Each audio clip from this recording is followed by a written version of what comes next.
Bonjour mes chers amis, grande major une fois de plus de me retrouver devant vous dans ce nouveau numéro. Tel que nous l'avons prévu, aujourd'hui nous allons aborder un autre point et le thème peut vous sembler bizarre. Déjà, regardez, rien qu'en regardant le titre de cette vidéo, cela peut vous sembler bizarre, mais au fur et à mesure que nous allons développer, nous allons comprendre. Nous allons pour ce nouveau numéro parler d'un sujet interrogatif. Nous allons nous interroger sur un sujet bien précis et le sujet c'est lequel? Branham était-il néropathe? Branham était-il un néropathe? Et si nous nous posons cette question, elle n'est pas de nous, mais cette question sera développée avec les propos de William Branham lui-même. Et avant d'abord d'entrer dans le fin fond de la question, pour qu'on sache si réellement la réponse va être oui ou non avec les propres propos de William Branham concernant cette pathologie que nous venons d'indiquer, nous allons d'abord commencer par lire une citation introductive du constat fait par William Branham en qualité de prophète, comme certains le croient. Il dit ceci dans La fête des trompettes, prêché le 19 juillet 1964, au paragraphe 137, ce qui suit, je lis. Par conséquent, quand la trompette sonne, nous voyons qu'il y a quelque chose sur la terre. Aujourd'hui, il y a des ennuis sérieux quelque part. Tout le monde le sait. Tout le monde est devenu névrosé. Le monde entier est un monde de névrosés et nous savons qu'il y a quelque chose qui ne va pas. Le Pentagone, partout, nous savons qu'il y a quelque chose qui ne va pas. Ça, c'est le constat fait par William Branham en 1964. Il constate que le monde entier, comme il vient de le dire, tout le monde est devenu névrosé. Et il précise, le monde entier est un monde de névrosés. C'est bien un constat général qu'il vient de faire. Alors, avant de répondre à cette question ensemble avec lui et avec ses propres déclarations sur la question de savoir si William Branham était-il un néropathe, la question, on a d'abord, disons s'il était un névropathe. Donc, par définition d'abord, le névropathe est une personne qui souffre de la névrose. Et la névrose est définie comme étant une affection caractérisée par des troubles affectifs et émotionnels sans cause anatomique et intimement liés à la vie psychique du sujet. Alors, quels sont les symptômes de cette pathologie? Parce que pour qu'on s'interroge si William Branham en souffrait, avant qu'on écoute, on l'interroge lui-même pour qu'il nous dise ce qu'il en est sur cette question, nous devons d'abord connaître quels sont les symptômes de cette pathologie. Et quand William Branham nous dira quelque chose concernant cette question-là, cette pathologie, en relation avec lui-même, si oui ou non il en souffrait, nous allons aussi examiner ensemble avec vous si les symptômes caractérisant cette pathologie pouvaient se retrouver dans la vie de William Branham. Alors, il y a un ensemble de signes cliniques et de symptômes qui peuvent être associés à un état névrotique. Et parmi ces signes, le tout premier, on peut le citer, il y a d'abord, premièrement, l'instabilité émotionnelle. Donc, celui qui souffre de cette pathologie est d'abord quelqu'un qui est émotionnellement instable. Et dans l'instabilité émotionnelle, les spécialistes disent ceci, il y a la tristesse, l'énervement, la honte, la panique, le sentiment de solitude, etc. Ça, c'est d'abord le premier cas symptomatique. Et dans le deuxième cas, il a dit, il y a une perception des choses perturbée. Donc, une perception perturbée des choses. Et là, on nous cite dans les détails, on nous dit qu'il y a la remise en cause de sa personnalité, la perception des voix inexistantes et hallucinations, etc. Ça, c'est le deuxième élément symptomatique. Et dans le troisième élément, il nous a dit le sujet va avoir un comportement compulsif et là-dedans, on nous donne les détails en nous disant qu'il aura le besoin de se faire mal, réalisation de choses de façon irresponsable, consommation de la drogue, etc. Et au quatrième point, le sujet aura des relations sociales instables. Et là, on nous donne les détails en nous parlant de l'harcèlement d'un membre de son entourage. Donc, il aura tendance à harceler un membre de son entourage. Comportement menaçant, voire violent envers son entourage, etc. Alors, partant de cette définition, nous nous interrogeons alors sur la pathologie. C'est-à-dire, nous nous interrogeons, puisque William Branham vient de déclarer ici que le monde entier est un monde de névrosés. Et lorsqu'il dit le monde entier est un monde de névrosés, il ne s'exclut pas lui-même.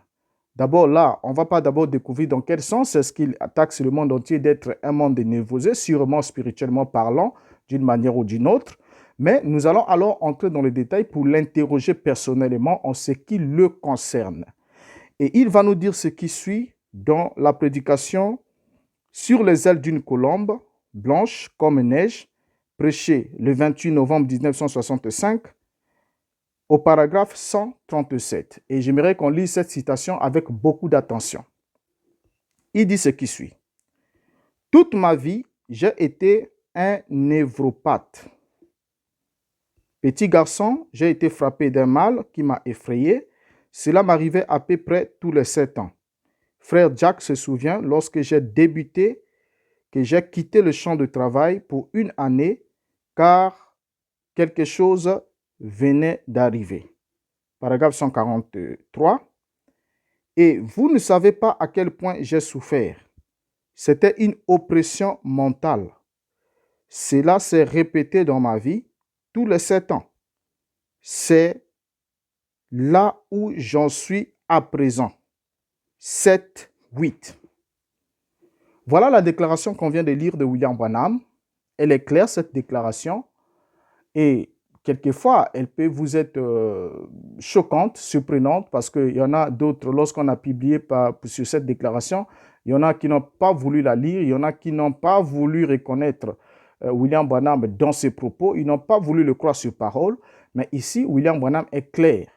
Et il précise, comme je viens de le lire ici, il dit « Toute ma vie, j'ai été un névropathe ». Là, nous sommes en 1965, la dernière année de l'existence de William Branham. Il dit toute sa vie, il reconnaît qu'il a été un névropathe durant toute sa vie. Et il précise, il dit « Petit garçon, j'ai été frappé d'un mal qui m'a effrayé. Cela m'arrivait à peu près tous les 7 ans. » Ça aussi, c'est un aspect à souligner. Donc, tous les 7 ans, depuis la naissance de William Branham, tous les 7 ans, il souffrait de cette crise et c'était l'année de la crise où il était soumis à ce qu'il appelle une oppression mentale. Donc, il avait des problèmes au niveau de sa tête, et tel qu'il vient de le souligner. Donc, il dit, frère Jack Moore se souvient, frère Jack se souvient lorsque j'ai débuté, que j'ai quitté le champ de travail pour une année, quelque chose venait d'arriver. Donc, lorsque William Branham dit qu'il a quitté le champ de travail pour une année, c'est quelle année? C'est sûrement la 7e année de chaque séquence, puisqu'il a dit que chaque 7 ans, cette crise revenait en lui. Vous voyez? Alors, lorsque cette crise revient en lui, William Branham ne peut que se retrouver dans l'une des catégories des symptômes que nous avons cités un peu plus haut.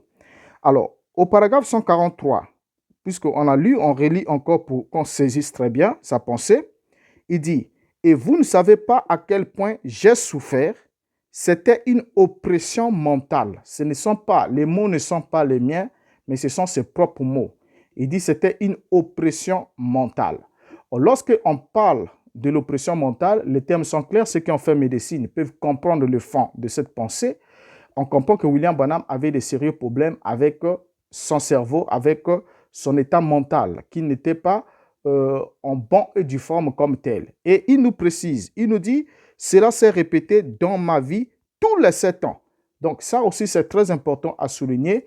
Cette oppression mentale s'est répétée dans sa vie tous les 7 ans. Et ça, c'est ce qu'on doit vraiment retenir en grand caractère. Tous les 7 ans de la vie de William Branham, il a été sous cette oppression mentale. Et il dit, c'est là où j'en suis à présent. 7, 8. Où est-ce qu'il en était à présent? Nous sommes là en 1965. William Branham dit qu'il se trouve à présent, en ce moment-là, dans la répétition des crises de cette oppression mentale, puisque cela intervient chaque 7 ans. Et chaque 7 ans, William Branham, comme il a dit plus haut, il y a eu toute une année où il a quitté le champ des missions parce que c'était le moment de ces crises et ne voulant pas sûrement dire des choses qu'il ne fallait pas, sûrement entendre des voix qu'il ne fallait pas entendre, parce que parmi les symptômes de cette pathologie, on nous a bien cité ici, on nous dit que le sujet, il aura au niveau des comportements compulsifs, on nous dit que besoin de se faire le mal, réalisation des choses de façon irresponsable, consommation de la drogue, non, un peu plus haut, on nous a dit ceci, voilà, la perception des choses perturbée, donc une perception perturbée sur les choses. Et parmi ces symptômes, on nous dit remise en cause de sa personnalité. Donc le sujet qui souffre, lorsqu'il arrive au niveau de cette crise, le sujet va remettre en cause sa propre personnalité. Et ça, c'est le premier élément. Deuxième élément, il y aura la perception des voix inexistantes. Donc il va entendre des voix, mais les voix-là n'existent pas. Et le troisième élément, il sera soumis aux hallucinations, c'est-à-dire il aura ce qu'il pourra appeler vision, mais qui en réalité ne le sont pas. Alors, quand on arrive ici avec William Branham, puisque cela se faisait chaque 7 ans, lorsque nous prenons l'année de naissance de William Branham, vous êtes d'accord d'avis avec moi, William Branham est né selon l'une de ses dates de naissance le 6 avril 1909. Donc, la 7e année, le premier septennat de sa vie va être en 1916. C'est la première fois, et comme il est dit que chaque 7 ans, depuis qu'il est, durant toute sa vie, chaque 7 ans, il est dans cette oppression mentale. Alors, en 1916, c'est à l'âge de 7 ans que William Branham nous dit avoir entendu une voix lui parler au travers d'un arbre depuis un tourbillon pour lui dire « Ne bois pas, ne fume pas, ne suis pas ton corps d'une quelconque manière, car j'ai une œuvre à accomplir en toi quand tu seras plus âgé. » Et ça lui est arrivé à l'âge de 7 ans. Il a couru vers sa maman, il dit « Maman, maman, maman, il y a quelqu'un qui me parle dans l'arbre. » Or ça, nous savons que selon les symptômes de cette crise, de cette pathologie, parce qu'à cet âge-là, sûrement, il ne savait pas qu'il en souffrait. Et selon les symptômes de cette pathologie, le sujet peut entendre des voix inexistantes et le sujet peut aussi avoir des hallucinations. Ça, c'est ce qui est mentionné.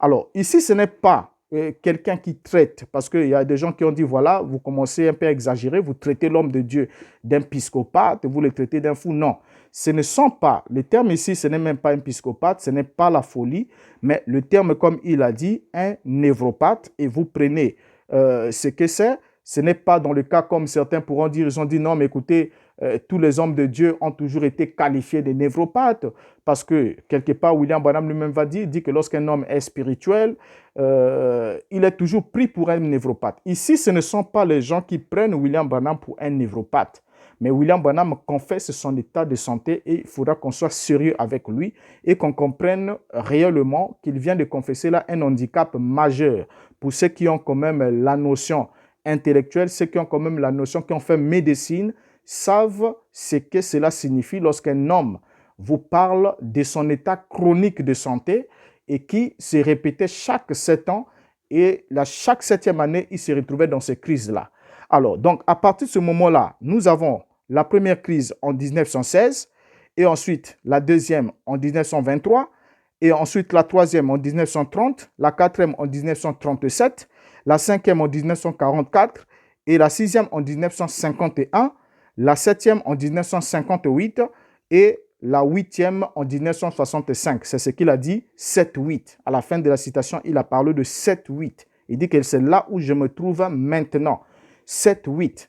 Donc, il a reconnu bien évidemment que il était en 65 au 7e, donc au 8e septennat de sa vie, et c'est-à-dire la 8e année, 8e crise, 8e année de sa crise, parce que chaque 7 ans, c'était l'année de la crise, l'année de la manifestation de cette pathologie, et cela vraiment l'affectait. Alors, sur cette question, on va alors ensemble avec vous, puisque nous comprenons qu'il avait des problèmes, il avait une affaire avec sa tête, c'est-à-dire il souffrait de cette oppression mentale, comme il vient de le dire lui-même. Les mots ne sont pas les miens, mais ils sont les siens. Alors, on doit alors faire extrêmement attention si nous sommes prudents. Lorsque quelqu'un nous confesse son état de santé, si nous sommes prudents, nous devons alors faire extrêmement attention sur les sujets ou les années, c'est-à-dire les sujets qu'il a développés dans les années de sa crise. Et parmi ces années, les années de sa crise, j'aimerais, si on avait tout le temps qu'on pouvait prendre, on pouvait examiner les enseignements qu'il a donnés en 1951. Je vous dis, mes frères, ce serait très compliqué. Et voilà pourquoi, depuis un temps, lorsque je me posais la question de savoir pourquoi est-ce que William Branham était un homme qui disait toujours une chose et son contraire, pourquoi est-ce qu'il était instable et irrésolu dans toutes ses voies, et pourquoi est-ce qu'il a laissé tant de confusion dans ses propos, de telle sorte que on peut retrouver 2, 3, 4 citations, mais les 2, 3, 4 citations font 4, 5 directions différentes. On ne sait pas laquelle est la bonne, laquelle est la mauvaise, et très souvent, le reste va à l'encontre de la Bible. Alors, pourquoi est-ce que cela lui arrivait? La réponse, nous venons de la voir aujourd'hui. Il souffrait de cette pathologie, il souffrait de ce mal qui était, comme il a dit, il était névropathe durant toute sa vie. Alors, j'aimerais qu'on prenne l'année 1958. On va juste prendre un élément de cette année-là. Nous allons comprendre est-ce que réellement William Branham, dans ses sermons, dans ses propos, dans son attitude, a-t-il pu manifester les symptômes ou encore l'un ou quelques symptômes de cette pathologie. Parce qu'il nous a dit une chose, mais il faudra que nous ayons des preuves que réellement il en souffrait. Parce qu'il vient de nous le rappeler. Là, il n'a pas dit au début de sa vie, il vient de le dire en 1965. À la dernière année de sa vie, il vient de confesser en public devant le micro qu'il a été névropathe durant toute sa vie. Et ça, c'est une question sérieuse. Ce ne sont pas des gens qui font de lui un névropathe. Excusez-moi, mes frères, ne faites pas comme vous avez tendance, l'habitude de le faire pour dire non, Élie aussi était névropathe, un tel, Dieu avait dit à un prophète là, comme ça, il a dit à Isaïe, tu dois marcher nu, donc si tu l'avais aussi croisé, tu devais dire c'est un fou. Non, ici, on ne parle pas d'épiscopate, on ne parle pas d'épiscopate, mais on parle d'un névropathe et les deux termes ne sont pas à confondre. Et en plus de ça, dans les cas que vous avez cités où la Bible mentionne ou encore les hommes traitaient les prophètes de Dieu de fous, ainsi de suite, ce sont des gens qui les traitaient, qui les qualifiaient de la sorte. Mais ici, c'est William Branham qui confesse son état de santé. Et si vous êtes sérieux avec vous-même, prenez votre dictionnaire, vérifiez ce que cette pathologie fait, vérifiez comment est-ce que cela affecte la vie des sujets qui en souffrent et observez la vie de William Branham et vous allez réellement vous tirer des bonnes conclusions si Dieu veut bien évidemment vous aider.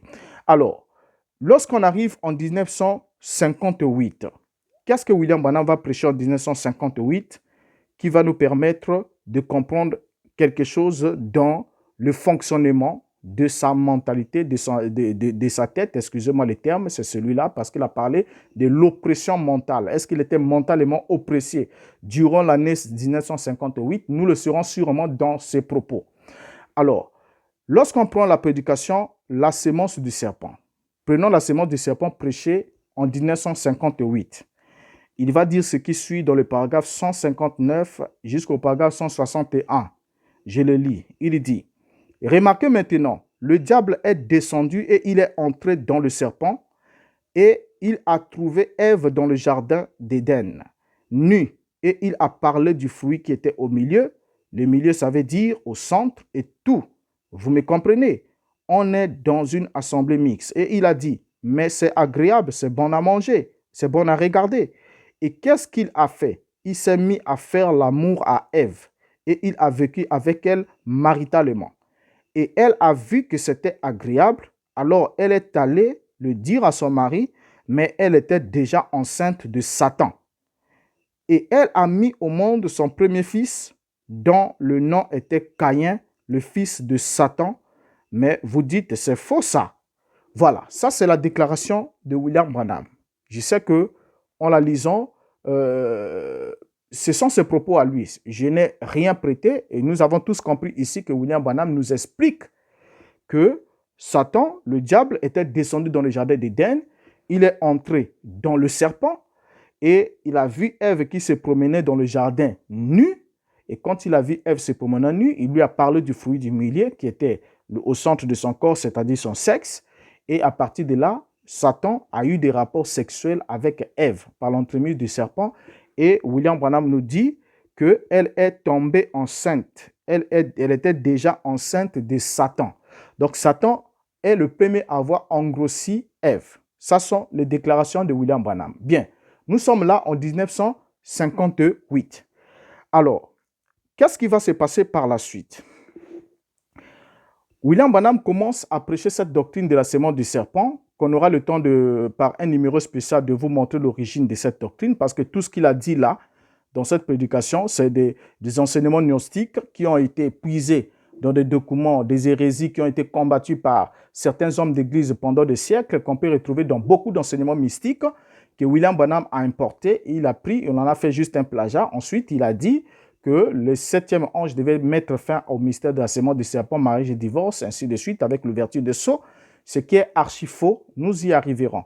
Mais ce qui nous intéresse ici, c'est d'abord un élément important, c'est de noter d'abord que William Branham nous déclare ici que Satan a fait des rapports sexuels avec Ève, et Ève, quand elle va vers Adam, elle était déjà enceinte de Satan. Ce sont ces mots à lui, et nous sommes là en 1958, l'année de la 7e crise de sa pathologie.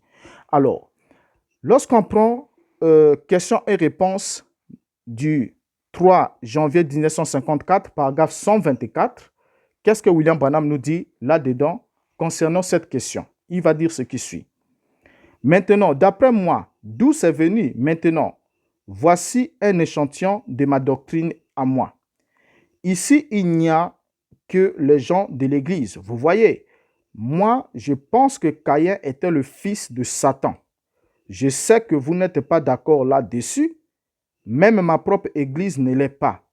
Mais malgré tout, tant que Dieu ne me montrera pas qu'il en est autrement, je continuerai à croire la même chose. Vous voyez que c'était le fils de Satan. Et en effet, je ne vois pas comment cet esprit impie, meurtrier, aurait pu sortir de Dieu. Non, monsieur, il fallait qu'il vienne de son père, et son père était, c'est quand Satan est venu sur le serpent. Voilà, là, nous sommes dans questions et réponses du 3 janvier 1954, paragraphe 124. Donc, William Branham ici réaffirme, vous voyez, nous sommes là en 1954, donc avant même de donner l'enseignement intégral sur la sémence du serpent, il avait déjà en 1954 donné sa position et il a bien dit que son église ne croyait pas cela. Donc, malgré qu'il en a parlé, son église n'y prêtait pas foi, mais lui, il a insisté, il a dit qu'il continuait à croire cela jusqu'à ce que Dieu lui montre que c'est autrement. Donc, pour lui, Caïn est le fruit des rapports sexuels entre Satan et une femme humaine, c'est-à-dire Ève. Alors, dans questions et réponses encore, une autre question et réponse, toujours sur cette question, sur la paternité de Caïn. Question et réponse du 28 juin 1959. On lui pose une question, question 89. On lui dit ceci. Frère Branham, pourriez-vous, s'il vous plaît, expliquer votre théorie selon laquelle Ève aurait conçu Caïn du diable? C'est une bonne question qui lui a été posée. Excusez-moi. Il lui répond au paragraphe 172. Je n'ai jamais dit ça.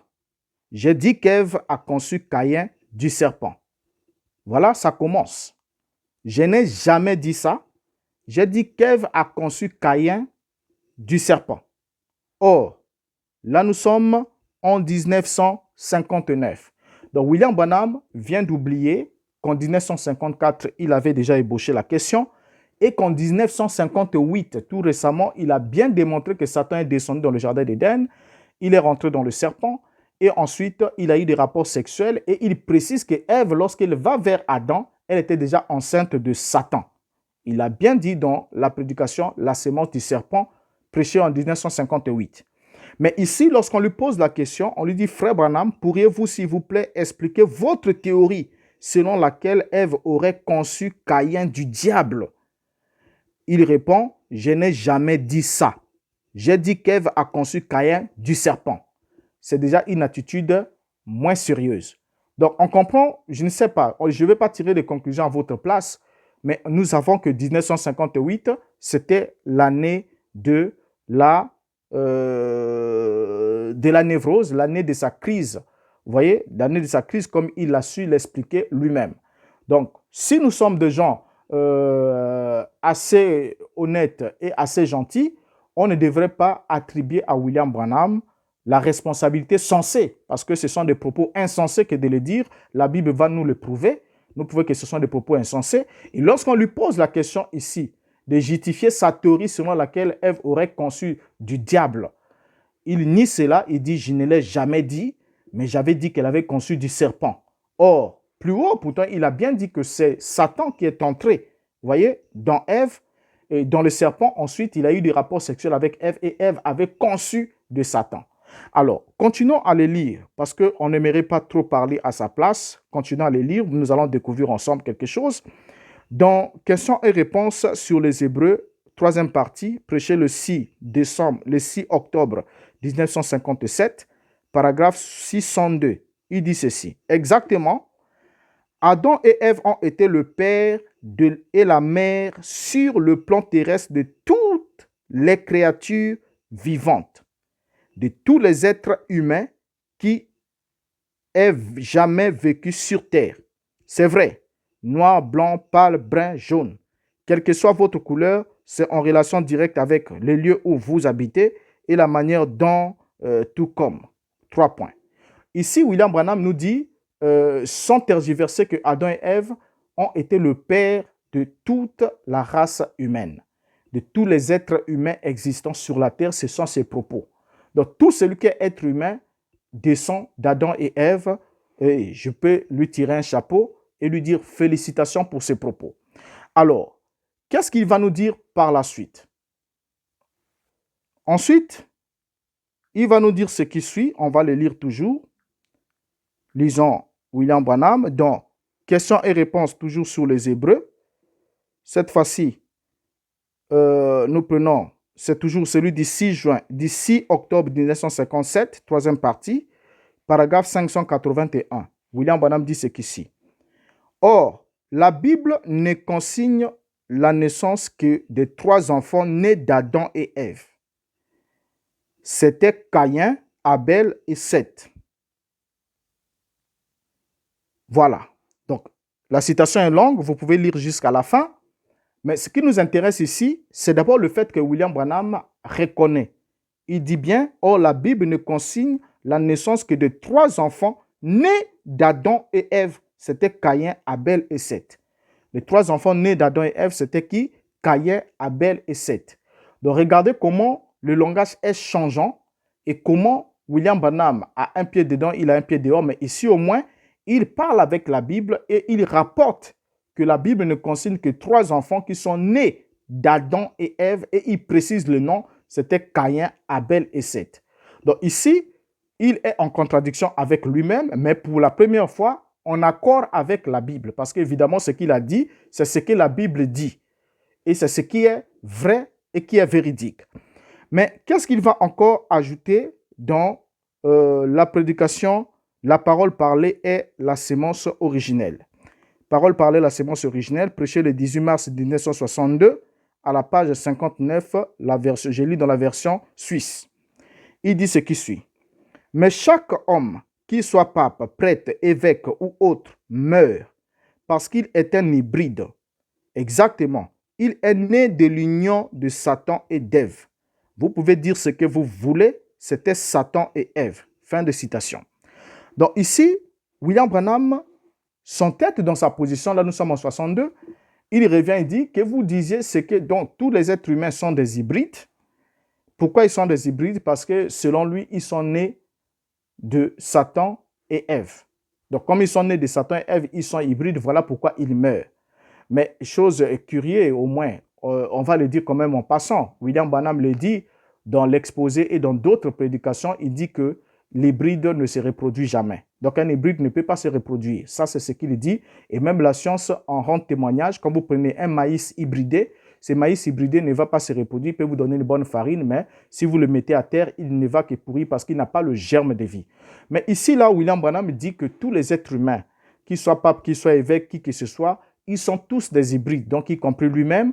Et voilà pourquoi il meurt. Et pourquoi est-ce qu'il meurt? C'est parce qu'ils sont nés des rapports sexuels entre Adam et entre plutôt Satan et Ève.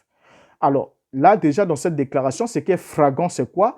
C'est le fait qu'il retire à Adam la paternité de l'humanité et il attribue la paternité de l'humanité à Satan. Donc Satan est le premier père de l'humanité et c'est le père de tous les hommes et ce n'est pas Adam. Et on ne sait pas si Adam a eu des enfants selon sa conception à lui, puisque tous les êtres humains sont des hybrides nés des rapports sexuels entre Satan et Ève, ce que la Bible ne soutient absolument pas. Alors, lorsqu'on arrive sur cette question, vous voyez, on va alors voir ce que la Bible dit. Parce que là, nous avons lu les propos de William Branham dans son année de crise, comment est-ce qu'il a conçu cet enseignement dans l'année où il devait en principe, comme il avait fait dans les années précédentes, se retirer du champ de mission et attendre que cette année passe avant de répondre, parce que c'est l'année de crise, c'est l'année où il entend des voix, il a des hallucinations, il a un trouble de comportement et beaucoup de choses qui ne tiennent pas. Mais il fallait qu'il le fasse, c'est ce qu'il n'a pas fait. Mais heureusement qu'il nous a révélé en 1965 que durant toute sa vie, il était un névropathe et ce n'est pas à prendre à la légère. Alors, quand nous repartons maintenant au niveau de la Bible va trancher. Lorsqu'on prend la Bible, rien que dans Genèse chapitre 4, le verset 1er, la Bible est claire là-dedans et met complètement hors jeu William Branham avec son enseignement, avec sa doctrine importée, plagiée des mystiques et des gnostiques sur la sémence du serpent. Qu'est-ce qu'on lit dans la Bible? Genèse chapitre 4 nous dit ce qui suit. Et là, je vous rappelle que Genèse chapitre 4 nous donne le récit de ce qui est arrivé après la chute. C'est-à-dire Genèse chapitre 3, c'est la chute. 1 et 2, la création. 3, c'est la chute. Dieu descend, Dieu juge l'homme et la femme. Dieu prononce le verdict. Et ensuite, dans Genèse chapitre 4, c'est la vie qui continue. Nous sommes là, bien évidemment, après le jardin d'Éden. Donc, Adam est déjà chassé du jardin d'Éden. Adam n'a pas eu de rapport sexuel avec Ève dans le jardin d'Éden. Ève non plus n'a pas eu de rapport sexuel avec qui que ce soit dans le jardin d'Éden. On va voir où est-ce que William Branham est entré dans cette erreur parce que, comme il avait des problèmes, on doit le comprendre un peu dans ce sens-là, mais pas l'excuser parce que si on l'excuse, on ne joue pas avec l'âme, on ne peut pas l'excuser pour ça, mais on doit quand même tenir compte de ce facteur qui est très important. Genèse chapitre 4, le verset 1er nous dit « Adam connut Ève sa femme, elle conçut et enfanta Caïn, et elle dit « J'ai formé un homme avec l'aide de l'Éternel. » Donc ici, là, on nous dit, la Bible est claire, on n'a pas besoin d'avoir un niveau élevé à l'école, une grande instruction pour comprendre ce passage qui ne devait pas souffrir de contradiction. Parce que rien que ce passage, c'est celui-ci qui met déjà Branham hors jeu avec tout son message, hors la Bible. Parce qu'il s'oppose à Moïse, il s'oppose au premier livre de la Bible, parce que quand il s'oppose à la Genèse, et on va aussi arriver devant là-bas, il va s'opposer à l'Apocalypse gravement. Mais ici, au moins, c'est écrit clairement que c'est Adam qui connut Ève. Et c'est après cet acte de connexion charnelle d'Adam que Ève a conçu. Ensuite, Ève a enfanté. Et lorsqu'elle enfante, elle dit « J'ai enfanté un homme avec l'aide de l'Éternel ». Comment est-ce que l'Éternel pourrait aider la femme à enfanter un homme venant des rapports sexuels qu'elle a eu avec Satan? Satan qui est d'abord un esprit qui n'a ni chair ni os, c'est-à-dire qui n'a pas l'hémoglobine et qui ne peut pas se reproduire selon la loi de la reproduction. Dieu a bien dit à toute la création que chaque sémence se reproduit selon son espèce. Donc, si Satan devait se reproduire sur la terre, il devait reproduire un Satan, pas un homme, parce que Satan n'est pas un homme, il est un esprit.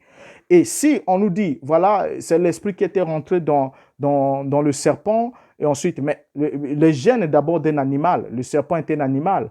Et dans le livre de Corinthiens, il est dit, autre est la chair des animaux, autre est la chair des êtres humains, autre est la chair des poissons, des quadrupèdes, ainsi de suite. Donc, on n'a pas le même type de chair. Donc, ce qui sous-entend qu'il n'y a jamais et il n'y aura jamais de reproduction entre l'homme et un animal. Ça ne peut pas se faire, ce n'est pas démontrable. Alors, donc ici déjà, lorsqu'on arrive sur ce point, on comprend que selon la Bible, c'est Adam qui a connu Ève, sa femme, et elle a conçu, elle a enfanté un fils. Et quand elle enfante un fils, elle rend grâce à l'Éternel qui l'a aidée pour avoir ses fils. Parce qu'elle reconnaît que toute vie vient de Dieu, c'est Dieu qui est l'auteur de toute vie. Alors, maintenant ici, le passage qui a dérouté complètement William Branham, c'est lequel? 1 Jean chapitre 3, le verset 11 à 12. Nous allons le lire, il est même là, affiché, 1 Jean chapitre 3, le verset 11 à 12, qui dit ceci. Parlons de Caïn. Verset 11 à 12, il dit, « Car ce qui vous avait été annoncé et ce que vous avez entendu dès le commencement, c'est que nous devons nous aimer les uns les autres.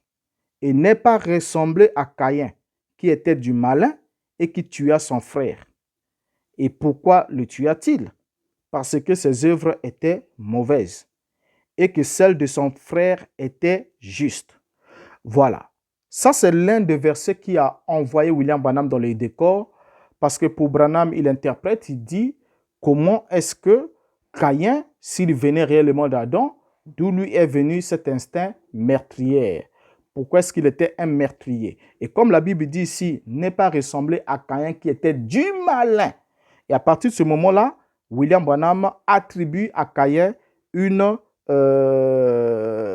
parenté physique avec le diable. Alors que le diable, le malin qui est Satan, est un esprit. Et ici, l'apôtre ne parle pas, n'est pas en train d'attribuer à Satan la paternité de Caïn. C'est archi faux.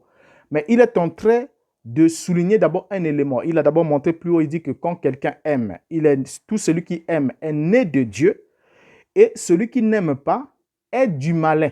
Vous voyez, il n'a pas dit qu'il naît biologiquement, parce que quand on descend, lorsqu'on dit que Caïn était du malin, mais on oublie de lire aussi les passages qui nous dit que le monde entier tel que nous y sommes, la Bible dit que le monde entier est sous la puissance du malin.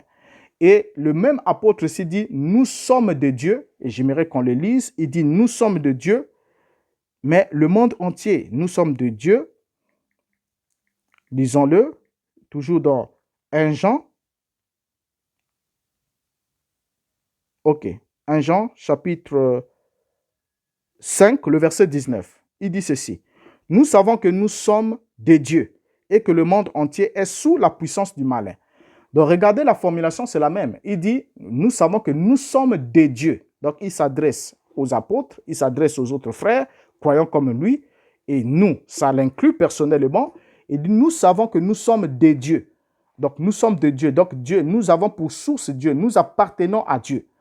Et le monde entier est sous la puissance du malin. C'est le même qui descend plus loin, qui dit que Caïn était du malin. Donc, lorsqu'il dit, nous sommes de Dieu, personne qui a tout son sens, à moins qu'il soit un névropathe, mais personne qui a tout son sens ne peut attribuer à Dieu la paternité biologique de tous les êtres humains. Donc, lorsque l'apôtre dit, nous sommes de Dieu, ça ne veut pas dire que Dieu est allé avec nos mamans pour que nous puissions venir au monde, parce que nous avons des pères humains, puisque nous sommes le produit des êtres humains. Ce qui est né de la chair est chair. Si nous sommes chairs, parce que nous sommes nés de la chair. Donc, nous sommes de Dieu. Il ne s'agit pas d'une naissance charnelle, mais il s'agit là d'une régénération, d'une naissance spirituelle, parce que Dieu est esprit. Et lorsqu'il dit nous sommes de Dieu, le monde entier est sous la puissance du malin, le terme est clair. Et lorsqu'il dit aussi que Caïn était du malin, c'est de la même manière que nous sommes de Dieu, Caïn aussi était du malin. Et il précise, il dit pourquoi. Il donne lui-même la réponse, il dit car il avait tué son frère. Pourquoi est-ce qu'il avait tué son frère? Parce que ses œuvres étaient mauvaises. C'est ce que la Bible dit. C'est à cause de ses œuvres qu'il a tracé sa voie et c'est la voie qu'il ne fallait pas suivre. Donc ici, là, l'apôtre est en train d'écrire, d'exhorter les croyants à ne pas suivre, à ne pas ressembler à Caïn. Donc, en ressemblant à Caïn par quoi? Par les œuvres, en posant le même acte que Caïn, c'est-à-dire haïssant son frère, jusqu'à ce que cela puisse aboutir au meurtre. Et si Caïn a haï son frère, l'apôtre ne dit pas car il était un fils né de Satan, il était le fils biologique du diable. Non, il dit parce que ses œuvres étaient mauvaises. Ses œuvres étaient mauvaises. Et les œuvres de l'homme proviennent de l'état de son cœur. Et ça n'a rien à voir avec une affaire biologique. Donc, la parenté évoquée ici par l'apôtre dans 1 Jean chapitre 3, les versets 11 à 12, que le branhamiste et Branham lui-même aussi, c'est lui qui a entraîné tous les gens dans cette affaire, ont pris en faux, c'est une parenté, c'est-à-dire la parenté évoquée n'est ni le mot une parenté physique, mais c'est une parenté spirituelle. C'est la même chose comme Yeshua pouvait dire à Hérode, il a dit aux disciples, il dit, allez dire à ces renards. Yeshua a traité, le Messie, le Christ a traité Hérode d'être un renard. Mais personne ne dira que Hérode est un renard, donc son père était un animal, c'était l'animal renard qui était allé avec la maman d'Hérode, et Hérode est venu au monde. Au fait, je ne sais pas si un homme qui raisonne comme ça peut avoir sa place dans la société ou bien il devait se retrouver dans un asile psychiatrique afin qu'on puisse le traiter. Parce que c'est très insensé. Même quand il dit race de vipères, les enfants d'Israël n'étaient pas, les Juifs n'étaient pas la race des vipères biologiquement parlant. Parce qu'il y a des gens qui brandissent ça, ils disent non, il avait dit race de vipères. Mais suivez-moi, mes frères. Lorsque Jean-Baptiste traite les pharisiens ou les Juifs qui venaient vers lui de race de vipères, dans Matthieu chapitre 3, les versets 7 à 9, il est aussi précis. Il les traite de race de vipères. Mais race de vipères, c'était juste une allégorie pour montrer leur état spirituel. Mais il leur répète néanmoins, il reconnaissait néanmoins qu'ils étaient des enfants d'Abraham. Il leur dit, ne prétendez pas que vous avez Abraham pour père, donc cela est suffisant parce que de ces pierres, Dieu peut faire des enfants à Abraham. Donc, biologiquement, ils étaient des enfants d'Abraham, mais spirituellement parlant, ils étaient une race de vipères à cause de leur caractère tortueux, de leur caractère serpentaire avec le mot, le venin, tout ce qu'ils avaient, qu'ils enseignaient, les enseignements et autres qui ne donnaient pas la vie, qui étaient pratiquement mortels. Alors, quand on prend encore un autre élément, toujours pour souligner, pourquoi on règle un peu cette question sur la sémence du serpent, encore la paternité de Caïn, on voit dans Jean chapitre 8, le verset 37, à partir du verset 37, le Christ qui parle avec les Juifs. Le verset 37, il leur dit ceci. « Je sais que vous êtes la postérité d'Abraham, mais vous cherchez à me faire mourir parce que ma parole ne pénètre pas en vous. » Donc, il leur a reconnu cette qualité. Il leur a dit « Je sais que vous êtes la postérité d'Abraham. » Ça, Christ ne l'a pas nié. Mais ça ne l'a pas empêché de descendre un peu plus loin lorsqu'il passe de la paternité, donc de la filiation naturelle. Naturellement, ils étaient de la postérité d'Abraham, mais lorsqu'ils ont évoqué la filiation spirituelle, parce que quand Christ parle de lui-même au verset 39, le verset 38, il dit ceci. « Je dis ce que j'ai vu chez mon Père, et vous, vous faites ce que vous avez entendu de la part de votre Père. » Là, Christ n'est plus dans la dimension de la paternité naturelle. Parce que quand il parle de son Père qui est Dieu, n'a jamais connu physiquement, sexuellement sa mère Marie pour le mettre au monde. Donc lorsqu'il parle de son Père, ici, Christ ne parle pas d'un Père naturel, il parle de ce Père qui est Dieu. Là, il n'est plus dans le domaine charnel, mais il rentre dans le domaine de l'esprit. Et il leur précise, il dit, et vous faites ce que vous avez entendu de la part de votre Père. Là, il n'est plus sur la question du Père naturel. C'est là qu'ils vont lui répondre au verset 39. Ils lui répondirent, notre Père c'est Abraham. Jésus leur dit, si vous étiez enfants d'Abraham, vous feriez les œuvres d'Abraham. Il leur a reconnaître la postérité d'Abraham, mais ici, il ne les reconnaît pas d'être les enfants parce qu'on est l'enfant d'une œuvre. On peut être de la postérité, mais lorsqu'on ne suit pas l'œuvre du Père, on ne peut pas être son enfant.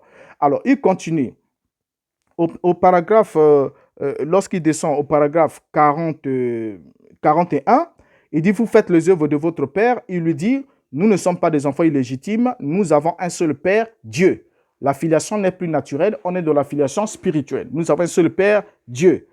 Et le paragraphe 42, il leur dit, Jésus leur dit, si Dieu était votre Père, vous m'aimeriez, car c'est de Dieu que je suis sorti et que je viens. Je ne suis pas venu de moi-même, mais c'est lui qui m'a envoyé.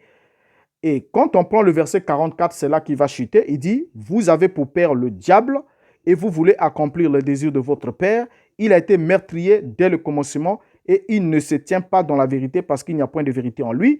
Lorsqu'il profère le mensonge, il parle de son propre fond, car il est menteur et père du mensonge. Alors, qu'est-ce que nous constatons ensemble avec vous? Nous constatons que lorsque le Christ leur parle, ici, vous voyez, lorsqu'il atterrit, biologiquement, naturellement, ils étaient de la postérité d'Abraham, mais spirituellement, ils étaient les fils du diable. Leur père était le diable parce qu'ils étaient inspirés par lui pour poser un acte meurtrier, c'est-à-dire il s'est préparé à mettre le Christ à mort, à lui ôter la vie. Donc c'est cette même œuvre-là, c'est caractéristique de ce même œuvre que Caïn aussi a œuvré pour ôter la vie d'Abel. Et eux aussi, ici, ils étaient sur le point de faire l'œuvre de leur père, le diable, qui était meurtrier dès le commencement, pour les inciter aussi à ôter la vie de Christ. Donc, ils n'étaient pas biologiquement les enfants du diable, mais ils l'étaient spirituellement au travers des œuvres qu'ils accomplissaient.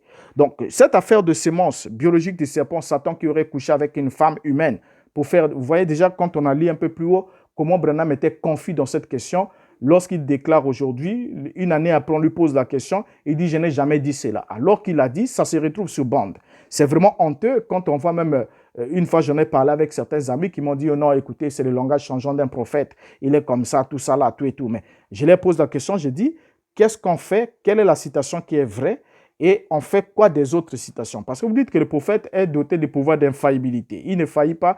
Tout ce qu'il dit, c'est ainsi dit le Seigneur, alors qu'on est conscient, avec une petite intelligence, même sans l'esprit, juste avec un peu d'intelligence, on se rend compte que ces propos sont vraiment des propos contradictoires, des propos hérétiques, des propos blasphématoires contre la Bible, parce que la Bible ne dit pas, rien n'empêchait à la Bible de dire que Ève a eu des rapports sexuels avec un animal, c'est-à-dire le serpent.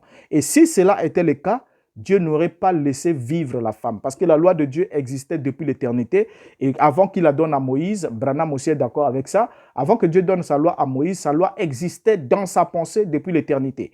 Donc si Ève avait eu des rapports sexuels avec le serpent, Dieu aurait mis à mort la femme et le serpent, parce qu'il a dit à Moïse, la femme qui couchera avec une bête, vous ferez mourir la femme et vous ferez mourir aussi la bête. Donc, il ne pouvait pas les excuser dans ce sens-là pour leur dire, bon, écoutez, allez-y quand même, tout et tout. Et après, il va changer d'avis. Non, ce n'est pas possible, mes frères, réveillez-vous. Alors, donc, sur ce point, on se rend compte que c'est une erreur grave. Et l'autre point, pour qu'on puisse chuter juste sur cette question, c'est le fait que certains disent que voilà, Ève, c'est William Branham qui le dit aussi, il dit, Ève avait dit, le serpent m'a séduit. Il dit, quand il a dit qu'il m'a séduit, ça veut dire qu'il y a eu rapport sexuel entre les deux. Non, c'est trop bas, c'est trop bas. J'aimerais qu'on lise l'apôtre Paul à propos. Et vous allez voir que Paul ne partage pas le même avis que William Branham. Et Paul dit ceci dans 2 Corinthiens chapitre 11, le verset 3. « Mettons l'église de Corinthe en garde contre les fausses doctrines qui la menaçaient. » Il leur dit ceci dans 2 Corinthiens chapitre 11, le verset 3.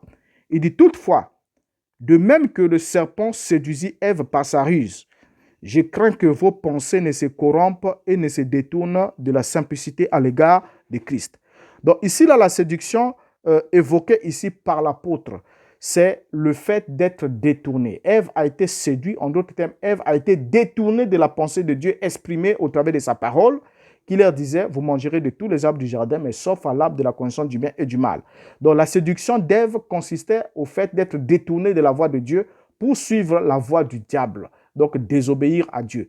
Ça n'avait rien à voir avec le sexe. Et le verbe séduire ne veut pas toujours dire qu'il y ait rapport sexuel. Et en plus de cela, dans le verbe hébreu, le terme hébreu utilisé dans Genèse chapitre 3, le verset 13, là où Ève dit « le serpent m'a séduite et j'en ai mangé », c'est le terme nasha. Nasha est employé dans Genèse chapitre 3, le verset 13, et il simplifie simplement, il a simplement le sens d'égarer, égarer loin de la voie, égaré loin de la vérité. Il n'a rien à voir avec le sens de tromper en vue d'avoir des rapports sexuels. Et lorsque Dieu veut parler du terme où la séduction peut aboutir à un acte sexuel, la Bible utilise le mot hébreu pata. Pata, P-A accent circonflexe, T-A accent circonflexe. Et on le trouve dans Genèse chapitre 22, dans la séduction de la Vierge, où on lit ceci. Exode chapitre 22, le verset 16, il a dit ce qui suit. Lisons-le, il a dit, « Si un homme séduit une vierge qui n'est point fiancée et qu'il couche avec elle, il paiera sa dot et la prendra pour femme. » Donc ici, là, il s'agit de la séduction d'une vierge et le mot est un autre mot. Donc lorsque la séduction a pour objectif de poser un acte sexuel, la Bible hébraïque est claire, on utilise le mot pata. Et lorsqu'il s'agit d'égarer juste quelqu'un du bon chemin, donc le tromper pour l'égarer du bon chemin, on utilise le terme hébreu nasha. Donc ce n'est pas le même mot. On n'a jamais utilisé le terme de la séduction employé ici pour une vierge, dans le cas d'Ève. Donc c'était juste le fait qu'elle a été égarée de la voie de Dieu, égarée de la vérité. Et pour vous montrer encore que séduire là-bas, dans la Genèse, ne signifiait pas à être abusé sexuellement. 1 Timothée chapitre 2, le verset 14, nous dit ce qui suit. C'est là qu'on va terminer pour ce numéro. 1 Timothée chapitre 2, le verset 14 nous dit ce qui suit. On va nous parler d'Adam. Le verset 14 dit ceci. Verset 13 d'abord. Car Adam a été formé le premier, Ève ensuite. Et ce n'est pas Adam qui a été séduit. C'est la femme qui, séduite, s'est rendue coupable de transgression. Donc, ce n'est pas Adam qui a été séduit. Donc, en d'autres termes, on ne nous dira pas si séduire là signifie être abusé sexuellement. Donc, ça veut dire, selon le terme branhamiste, ce n'est pas Adam qui a été sexuellement abusé, mais c'est Ève qui a été abusée. C'est archi faux, ce n'est pas ce qui est donné ici, ce n'est pas ce que dit la Bible. Donc, ici, là, on comprend que Adam n'a pas été séduit, donc on ne peut pas dire qu'Adam n'a pas été abusé sexuellement, mais Adam n'a pas été égaré loin du chemin directement, mais il a suivi sa femme. Donc c'est la femme qui s'est rendue coupable de transgression et à cause de l'amour qu'il avait envers sa femme, il a fait, lui, qui connaissait bien ce qu'est la volonté de Dieu sur cette question, il a fait le contraire de la volonté de Dieu en péchant contre Dieu. Alors donc ici, là, pour chuter ensemble avec vous, si j'ai pris le cas sur la sémence du serpent, c'est juste montrer l'une des expressions, donc l'un des enseignements enseignés par William Branham dans l'année de sa crise pathologique, dans l'année de sa névrose, qui est celle d'enseigner faussement que Adam ou Ève aurait eu des rapports sexuels avec Satan, chose qu'il va nier après, qu'il va reprendre, qu'il va nier. Il est tantôt en haut, tantôt en bas, tantôt il dit une chose, tantôt le contraire de cette chose. Pourquoi? Parce qu'il avait un problème d'oppression mentale. Et ça, c'est très important. Vous savez, quand vous avez suivi un homme durant toute l'année de son ministère, toute sa vie de ministère, et à la fin, après vous avoir enseigné et dit des choses, à la fin, il vient vous confesser, il vous dit, durant toute ma vie, j'ai été un névropathe, et même là, pendant que je vous parle, je suis à la 8e crise, donc l'année de la 8e crise, à l'année 65. Alors, prenez les choses au sérieux, mes frères. Vous savez, quand vous prenez l'année 65, l'année de sa mort, rien que les 4 derniers sermons de sa vie, je l'ai démontré dans d'autres vidéos, comment William Branham blasphème contre le Saint-Esprit. Il blasphème sévèrement contre le Saint-Esprit, montrant qu'il est invalide, vous pouvez être baptisé du Saint-Esprit à chaque heure de votre vie et vous allez en enfer et beaucoup de choses. Il a commencé à délirer complètement. Bon, c'était l'année de sa crise et je le comprends ici, mais mon souhait est aussi que vous aussi, vous compreniez. Donc, ne vous battez pas, ne m'insultez pas comme certains ont pu le faire parce que je n'ai pas insulté William Branham, les traitant de fou ou de quoi que ce soit, non.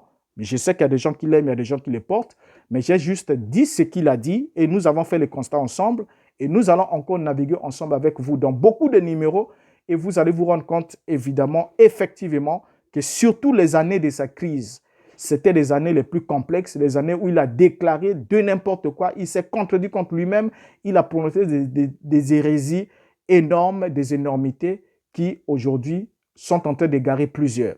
Et pour ça, je crois que nous mettons fin à ce numéro-ci, mais nous reviendrons s'il y a des répercussions. Et si vous avez, par rapport à vos réactions, nous pourrons revenir sur cette question et les creuser davantage et vous démontrer A plus B avec d'autres éléments encore, quelles sont les manifestations de cette crise, de la crise de cette pathologie dans la vie de William Branham. Donc, pour ça, avant qu'on se quitte, j'aimerais qu'on comprenne une chose ensemble avec vous. Quelqu'un m'a dit, oui, il était névropathe au niveau des enseignements, mais il avait la puissance de Dieu et puis il a fait des miracles, il a fait beaucoup de choses. Et moi, je ne compte pas, je vois des miracles. Mais j'aimerais vous donner un conseil avant qu'on arrête, avant que vous arrêtez. Allez lire Matthieu chapitre 7, le verset 21 jusqu'au verset 23 et lisez aussi Matthieu 24, 24. Et ça va quand même vous attirer l'attention. Comprenons ensemble avec moi que le miracle obéit à la loi de la foi. Dieu accorde le miracle à quiconque, mais le miracle n'est pas l'évidence du salut. Ce n'est pas parce que Dieu a opéré un miracle par vous ou pour vous que cela veut dire que Dieu est en collaboration avec vous ou bien il y a une relation étroite entre vous et lui. Ce n'est pas le cas de tromper vous. Pourquoi? Parce que Dieu peut accorder, c'est lui qui accorde toute vie, qui accorde les enfants aux hommes. Mais Dieu accorde aussi les enfants aux couples adultères. Vous prenez la femme de quelqu'un dans la période où elle doit concevoir, vous allez avec elle, elle va tomber enceinte. L'enfant va naître. Mais ça ne veut pas dire que le fait que Dieu vous ait donné cet enfant, ça veut dire que Dieu a approuvé votre acte. Non, il vous jugera et vous condamnera. Donc, lisez la Bible et ne reposez pas votre foi sur un homme juste parce qu'il a fait des miracles, même des miracles que vous n'en avez pas été témoin. Même si vous en avez été témoin, ce n'est pas l'évidence du salut. Donc, nous y reviendrons avec un autre numéro et nous en parlerons. Et pour celui-ci, nous nous arrêtons là. Le constat est seulement qu'en 1965, William Branham nous a fait comprendre qu'il était un névrosé. Il nous a fait comprendre qu'il souffrait de cette oppression mentale. Il nous a fait comprendre qu'il était un névropathe toute sa vie. C'est lui-même qui l'a dit. Ça n'a pas commencé un moment, ensuite il a été guéri comme quelqu'un m'a dit. Non, il pouvait l'être, après il était guéri. Non, il a dit toute sa vie. Et là, en 1965, il a dit qu'il était à la 8e crise. Il a dit, c'est le 7-8. Donc là, on comprend ensemble avec vous que quand vous suivez le message de William Branham, vous êtes en train de suivre le message prêché par un névropathe et vous en tirerez les conséquences. Vous en tirerez les conséquences. Quelqu'un a dit oui, je vais le suivre fanatiquement. Oui, vous pouvez, mais il y a des gens qui ont le discernement, qui réfléchissent. Il y a des gens qui ont la portée, qui comprennent le fond des choses. Ils vont réfléchir à deux fois avant de s'engager en toute hypocrisie et avant de s'engager fanatiquement. Alors donc, on se retrouve à un nouveau numéro, toujours sur cette chaîne. Si vous avez aimé la vidéo, partagez le lien. Invitez les autres qui suivent aussi et qu'on discute. Même si vous êtes croyant du message, invitez les autres qui suivent, qu'on discute. Il est très important. Et vous comprendrez aussi quand on va traiter la langue. Pourquoi est-ce que quand on est dans les assemblées dites du message, quand les prédicateurs poussent, pourquoi est-ce que les gens sont en train de pousser des cris hystériques et tout? Même quand quelqu'un arrive là nouvellement, il n'entend absolument rien. Je sais qu'on est tous passés par là, mais tout ça, ce sont des manifestations. Vous voyez, cela vient de la chair, ça rentre dans les bandes, ça passe par les brochures et c'est transmis. C'est un caractère ainsi et cela témoigne aussi de cette aptitude. Bon, je ne traite pas tous les croyants du message des névropathes. Je n'ai pas dit cela, mais pour William Branham, ce n'était pas spirituel, c'était naturel. Il a dit qu'il en a souffert, il en a souffert toute sa vie et chaque 7 ans, il était sous l'oppression mentale de cette pathologie. Alors, on se retrouve au nouveau numéro. Je vous dis au revoir. Que Dieu vous garde jusqu'à là. S'il nous prête, il nous prête encore longue vie, nous nous retrouverons encore sur la même chaîne pour aborder un autre numéro sur le message de William Branham.